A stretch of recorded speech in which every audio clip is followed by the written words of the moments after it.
Today we have on the board an organism of which some of you viewing it will know what it is, but I'm not going to mention until after the questions are being attempted. So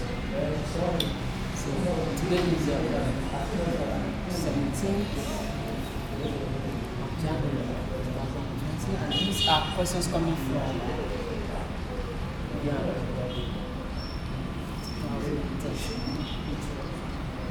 Now, this is an organism on the board over which we have some of its parts labeled. It says, using the figure above to answer questions 1 and 2.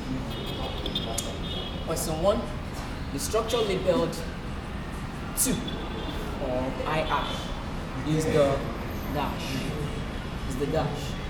So now if you look closely, this is the anus of the organism, and the organism is the earthworm. So this is the anus. This part is the chiti. The part is the chiti, which is the. Now how about the mouth? Of course, if this is the anus, then you should expect that the mouth has to be this. Although it's not labeled, but the other extreme end that you have this place being blocked up should have the mouth, while the tiny part at the extreme end lies the anus. So from what we have now, this is II, so it's not the mouth and it's not the GT. The answer to this is simply the clitellum. The clitellum is what holds the cocoon. Cocoon are like eggs of this organism, which is the earthworm, not the flat one, the earthworm. So the cocoon is found in the clitellum, while the clitellum is the part label 2. Now question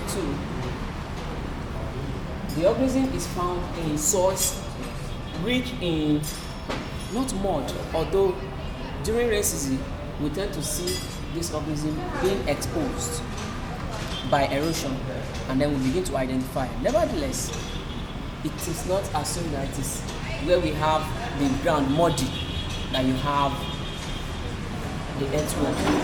So it is not mud, neither is it clay, because mud and clay they go hand in hand. When I say hand in hand, I mean when the floor is clay and by the time it is being wet by water or drenched, then you have mud. So sand is the heaviest type of soil. When I say heaviest, I mean the grains that make up sand is larger than we have for other types of soil, and that's why in most cases soil do not contain some organic manure to grow. Sand do not contain some organic manure to grow plants. So it's not sand, but humus. These organisms are found in soil that are rich in humus, because you have organic manure and some other elements in the soil that makes the fertility of the soil. In other words, it helps the plants to grow in such soil. So the answer to question 2 is humus, and the answer to question 1 is the clitellum. Thank you.